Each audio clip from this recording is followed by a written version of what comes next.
Olá, bom dia, boa tarde, boa noite a todos vocês que estão assistindo esse vídeo. Hoje nós estamos aqui no Pode Saber. Meu nome é Atos, eu estou aqui com minha parceira Giovana Sodré e hoje nós iremos entrevistar a psicóloga Kelly. Olá Kelly, tudo bem? Olá. Seja bem-vinda. Obrigada. Antes de começar a fazer as perguntas, você pode se sentir à vontade para pegar um pão de queijo, um docezinho, beber, tá bom? Obrigada. Tá? Olha, nós vamos começar aqui com o primeiro tópico, que é impacto na saúde mental. Queria fazer a primeira pergunta para você assim. Quais são os principais sinais de que um estudante está sofrendo com essa pressão acadêmica? Ele fica muito preocupado com notas, dorme menos, fica muito ansioso, como é que é? Sim, o impacto que essa pressão educacional tem no estudante é justamente esses sintomas, não necessariamente físicos. Os sintomas físicos, eles geralmente vêm a aparecer depois de um bom tempo, né, que você já se encontra nessa pressão. Eu já tive essa experiência, inclusive, no ensino médio, por isso que eu me tornei psicóloga, foi justamente por esse impacto que teve sobre mim. Mas geralmente é justamente isso. Alguns alunos com dificuldade de aprendizagem, ou alguns alunos... Porque, querendo ou não, a gente tem que aceitar que não são todos que têm exatamente um perfil de estudo. Alguns precisam de uma dedicação a mais, né? Então, esse perfil de estudo, quando ele não se apresenta no estudante, vem uma cobrança familiar, vem uma autocobrança e, querendo ou não, a cobrança institucional da escola, né? E quando isso se inicia, geralmente nós vemos aí alguns sintomas como dores de cabeça, dificuldade de atenção, e aí depois a gente passa para alguns sintomas mais graves, né? Que são, por exemplo, alguns sintomas de desmaio, alguns sintomas de dores de estômago, questões de enjoo, tudo isso está muito envolvido, né? Pelada. Isso. Olha, vamos passar agora uma outra perguntinha. Como a pressão para o desempenho pode contribuir para os transtornos, como ansiedade e depressão? Sim, a ansiedade ela está muito ligada justamente ao medo, né? Essa antecipação do que pode dar errado. A depressão ela é meio que comórbida a esse quadro, é quando ela vem junto, né, desse processo, muito envolvido com a baixa autoestima do aluno, quando as notas caem muito ou quando ele não consegue frequentar o ambiente escolar. Então, a ansiedade, ela se desencadeia justamente por esses critérios, esses sintomas que eu citei inicialmente, né? A ansiedade, ela é aquele medo de algo dar errado, às vezes não tem nada acontecendo, mas na nossa cabeça a gente já criou todo aquele cenário catastrófico, tudo aquilo, né? Justamente, e aí que entra, né? Esses pequenos sintomas, eles desencadeiam justamente esses dois principais quadros, né? Dentro da psicoterapia que a gente mais trabalha. Interessante, isso realmente é verdade, porque nós, como estudantes, eu percebo, assim, às vezes, que eu tô, assim, imaginando coisas, meu Deus, isso não vai acontecer, mas calma. Justamente. Mas aqui, vamos para mais uma aqui. Existe uma relação entre a exaustão mental e o aumento de casos de burnout nessa fase? Sim, com certeza. O burnout ele é justamente um transtorno de estresse, né, excessivo. É literalmente a sensação de esgotar-se, né? E o burnout, atualmente, ele é muito comum no ambiente de trabalho, mas pouco se fala sobre ele no ambiente educacional, né? E quando um aluno chega a esse fator estresse, né? Em que ele se vê nessa situação e que, infelizmente, muitas escolas hoje ainda não estão preparadas para trabalhar os alunos nesse critério, aí desenvolve-se um burnout. Tanto que nos últimos anos, principalmente pós-pandemia, aí, 2 anos após a pandemia, nós tivemos um índice de evasão escolar muito grande, desistências, né? Porque é justamente quando o aluno está sobrecarregado, ele já está em casa, com aquela pressão, família, ele, a escola, ele se vê desamparado nesse cenário, né? Então, com certeza, o burnout está muito ligado, sim, nesses sintomas, nessa questão dessa pressão escolar como todo. Sim, isso é muito ao nosso sistema educacional que poderia abordar melhor os estudantes, né? Exatamente. Agora, a gente vai mudar só um pouquinho, tá? Sobre as consequências, né, do desempenho. Até que ponto a pressão por boas notas e aprovação no vestibular pode, paradoxalmente... O sistema neurológico como um todo, isso é padrão para todo ser humano, o cérebro ele precisa do descanso para ele poder carregar novas informações. É na hora do seu sono que tudo aquilo que você captou durante o dia vai ser processado. E aí o seu cérebro decide, isso é importante, fica, isso não é, manda embora, né? E se você não dorme, não adianta você estudar 10 horas no seu dia e não vai conseguir guardar, até porque não tem tempo suficiente para processar essa informação. A gente compreende, a gente mesmo, a gente tem que ficar atento nisso. Justamente. Mas sobre assim, vamos tentar encontrar soluções para isso. Assim. Quais estratégias psicológicas podem ajudar o estudante a lidar melhor com essa pressão acadêmica? Sim. Hoje, o psicólogo é uma luta muito grande da minha classe de profissionais, justamente por isso. Nós somos uma profissão ainda muito subestimada por muitas pessoas. As pessoas, eu brinco com os meus pacientes e com as escolas que eu trabalho, que eu falo assim, a psicoterapia é só se sobrar um dinheirinho no mês. Aí a pessoa fala assim, opa, eu vou ali no psicólogo. Mas as pessoas podiam enxergar a partir de agora, que a pandemia ajudou muito, a necessidade dessa intervenção neuropsicológica ou psicológica ou psicopedagógica dentro das escolas e fora também. Então, primeiro de tudo, a psicoterapia é uma ferramenta importantíssima. Você ir até o consultório ou agora as modalidades online de psicoterapia é muito importante. Infelizmente, a gente sabe que muitas pessoas não têm essas condições de arcar com a psicoterapia, mas no meu caso, eu sempre tento abrir um espaço na minha agenda para pessoas que não tenham tantas condições, então tem valores muito acessíveis, ou até atendo de forma gratuita para que essas pessoas tenham acesso.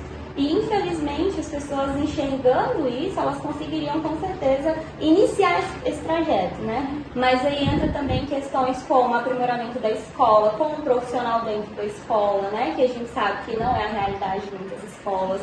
Esse acolhimento que infelizmente muitos profissionais da educação ainda não têm, não sabem, falam, olha, você está se sentindo mal, vamos ali comigo. Muitas escolas que eu já presenciei tentam forçar o aluno a ficar em sala, acaba que piora todo o quadro, né? Então esses são os pequenos manejos, mas principalmente fazer uma psicoterapia e ter um psicólogo dentro da escola. Muita gente ainda, assim, geralmente mais antiga, né, trata isso como é frescura, fala disso, daquilo. Isso aconteceu muito comigo. Meus próprios pais antigamente falavam, eu acho que você está me enganando, você não quer ir para a escola. E olha que na minha época, gente, há uns 15 anos atrás, eu falei que eu queria fazer psicologia. Quando eu comecei a ter esses sintomas, eu falei, não é justo com os estudantes, não era só eu na minha escola, né? Eu era um caso um pouco mais grave, mas existiam outros colegas. Inclusive eu brinco que a minha melhor amiga há 10 anos, a gente só ficou amiga porque a gente frequentava a enfermaria juntas. E aí a gente ficava lá conversando e trocando algumas vivências. Mas com certeza é bem exaustivo. Assim, sim, eu imagino mesmo. Bom, tá cheio de perguntas assim, mas vamos lá. Como as escolas e famílias podem colaborar para reduzir essa cobrança, né, a pressão? Sem se comprometer, sabe, com o desenvolvimento desse aluno? Sim.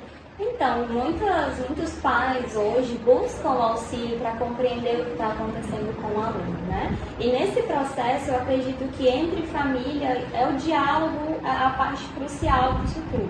A gente pode falar aí de pais que até hoje forçam os filhos a seguir uma área que eles não gostam, ou dedicar-se a algo que eles não desejam de fato, né? Então o diálogo é muito crucial para eles entenderem os sintomas que o filho apresenta, essa pesquisa, essa visão. Hoje eu digo que para ser pai você tem que ser um pouco psicólogo, né? Para você ter uma visão mais aprimorada acerca do seu filho, dos sintomas. Isso, justamente. E quanto à escola, eu digo que muitas vezes, em consultório, eu comento muito com os meus pais que a minha visita escolar é uma tríade, né? A gente sempre trabalha em três, a família, a escola e o consultório.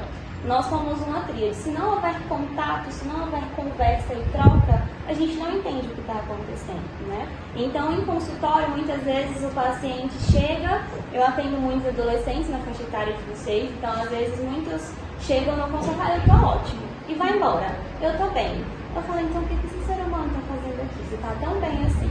Só que quando você vai até a escola, você entende todo o cenário.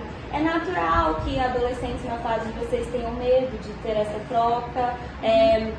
Eu digo que a minha vantagem de ser um pouco mais nova me ajuda muito, porque a gente brinca muito, a gente tem um diálogo mais aberto, e isso facilita que eles tragam essas demandas, mas principalmente eu acredito que essa questão de diálogo, tanto pai quanto filho, e pai, escola e profissional, seja a chave para a gente conseguir entender o que está acontecendo. A comunicação é sempre a chave de tudo, né?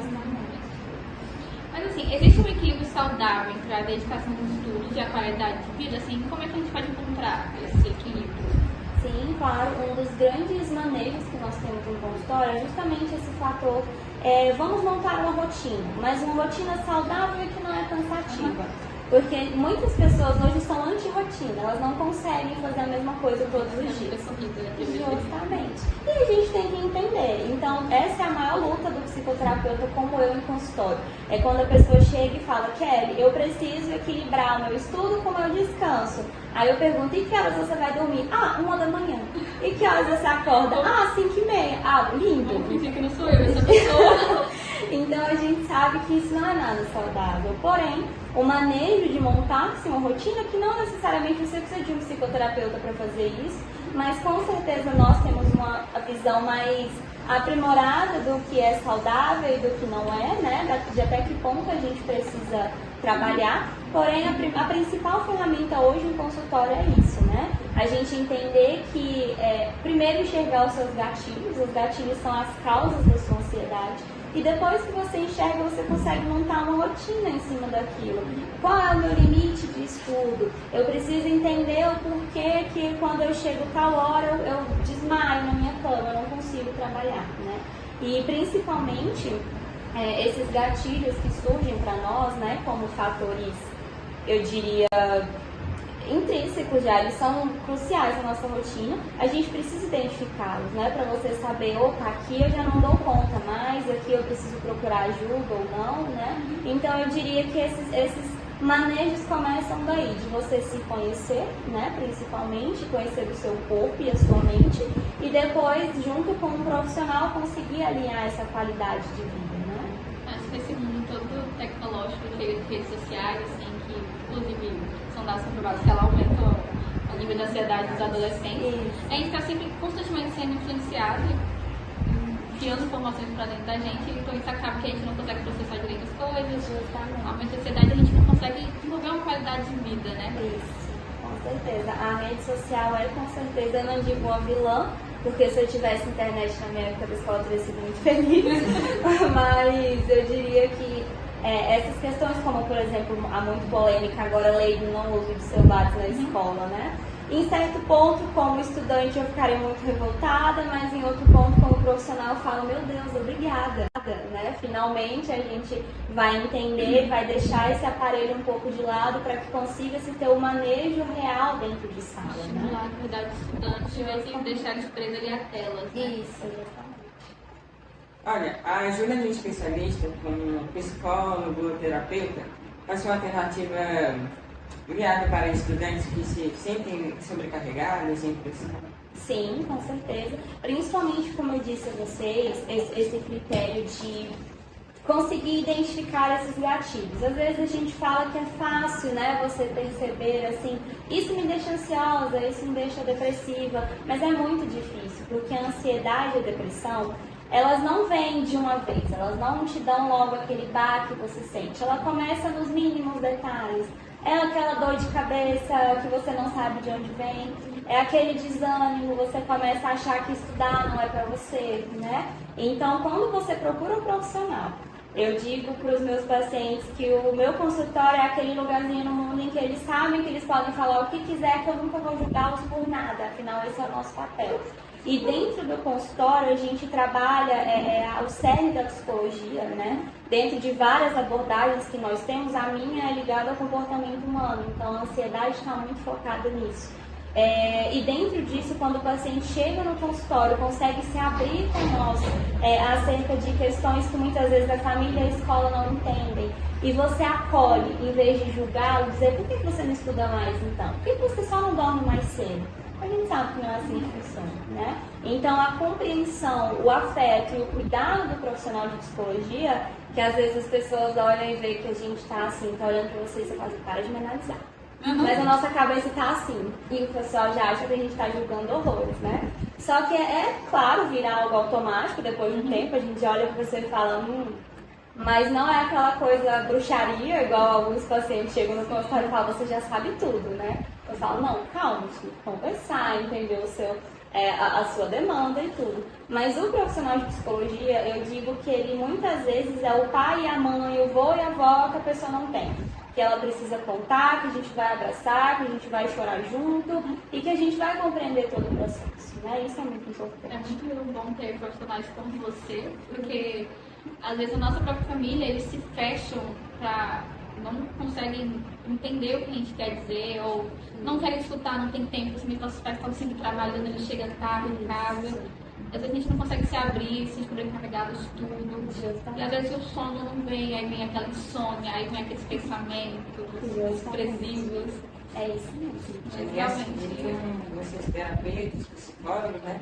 A gente pode se sentir mais seguro, tirar essa sobrecarga, começarmos a evoluir mais assim. Isso, e principalmente porque as pessoas hoje têm uma visão do adolescente, do pré-adolescente, que ela é muito preconceituosa. Eles já acham que as pessoas são irracionais, que elas não pensam no que fazem.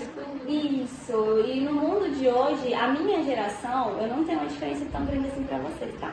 Mas assim, a minha geração, ela cresceu muito diferente da que eu vejo a geração de hoje crescer. Eu acho que eu fui ter meu primeiro celular, eu era mais velha que você, eu nunca tinha tido contato ainda com um aparelho celular, um computador feito na faculdade, então a gente finge que isso nunca aconteceu. Mas, nesse critério, eu acho que realmente você ter um olhar profissional para uma pessoa que está sofrendo, porque é um sofrimento que as pessoas não enxergam. Diferente de muitas doenças, eu falo que eu tenho muitos pacientes autistas, muitos pacientes TDAH, e não tem como você olhar para ela e ver aquela doença ali, como, por exemplo, uma pessoa com uma deficiência física que você bate o olho e sabe que está ali, né? Então, um profissional da psicologia que tem esse olhar, que tem esse carinho, esse cuidado, principalmente com a faixa etária de vocês, tão, como eu posso dizer, que sente tanta pressão e que é tão julgada, né, no mundo de hoje pelos adultos que, querendo ou não, eu digo para os meus próprios pais que às vezes não entendem muitas coisas que acontecem hoje e eu vou, converso, tento explicar que o mundo é diferente, que as coisas mudam, né? Isso é muito importante, esse contato, né? O mundo deles era completamente diferente, né? Ele tinha aquela brutalidade, engole o choro, vai trabalhar, não sei o quê. A gente entende. Olha, quero, se você quiser divulgar o seu trabalho para que outras pessoas possam conhecer, para se abrir com você, que talvez se sintam um pouco sobrecarregadas, principalmente nós que estamos aqui, muitos nós nos sentimos assim, com certeza. Se você quiser divulgar o seu trabalho, o seu onde é que você trabalha, com o que você é especializado, a gente gostaria muito de se escutar sobre isso. Sim, então, dentro da psicologia, eu vou explicar um pouco para poder apresentar o meu trabalho. Dentro da psicologia nós temos muitas áreas, né, de trabalho. Então, às vezes eu brinco que um profissional atende e você já acha que psicólogo não é para você, né? Nossa, não me dei bem com essa pessoa, porque a gente tem essa troca, esse vínculo terapêutico que precisa existir, senão a sua terapia não funciona. E dentro da psicologia nós temos muitas abordagens, são 5 principais e muitas outras menores ao redor disso tudo. Então, se você for até um consultório terapêutico e não se deu bem, não desista, pergunta qual a abordagem, procura uma abordagem diferente. A minha abordagem ela é a TCC, que é a mais famosa na psicologia, que é a teoria cognitivo-comportamental. Eu sou pós-graduada e especialista em autismo, TDAH e também em ABA, que é a análise do comportamento aplicada. Ela geralmente é designada a pessoas que têm TEA, principalmente porque ela é uma terapia muito delicada, ela é bem aos pouquinhos, é bem cansativa. E aí, querendo ou não, exige-se do profissional um olhar um pouco mais aguçado do que outras abordagens, mas as outras também não deixam de ser excelentes, né? À toa que tem psicólogos excepcionais em todas as áreas. Mas a minha área eu sempre vou puxar uma sardinha para ela, porque eu acho que é a melhor. A TCC ela abrange muitas questões e os pacientes geralmente ficam mais à vontade com ela. Então, meu consultório fica em Brasília, mas se vocês precisarem, podem me procurar também. Eu estou sempre por aqui também. Atendo online, faço visitas em escolas, então o que vocês precisarem, minha agenda está aberta para vocês. Eu garanto que essa pessoa é muito legal. Já percebeu, muito obrigada. Obrigada a A gente agradece muito você ter disponibilizado o tempo para ter vindo aqui, né? Se poderia estar atendendo outros pacientes, veio aqui ajudar o nosso trabalho, não pode saber. A gente agradece muito, você é uma pessoa muito gentil. Obrigada. Seu tom de voz é muito agradável. Obrigada. Antes de acabar o vídeo, nós temos lembranças para você. Que gracinha, gente. Eu agradecer pra você ter veio aqui e tem que dar alguma coisinha. É uma coisa que a gente pode fazer. Ai, gente, que coisa linda. Meu Deus. Obrigada. Vocês vão sentar a cor que eu amo, gente. Vocês receberam a história da minha cor favorita? Não, é porque você se forma em psicologia, né? Gente, que beijo. Obrigada pelo carinho. Esse aqui é da nossa escola. Nossa, muitas vezes era o caso de você, presentinho também. Eu amo a gente. Claro que você gosta. Muito obrigada.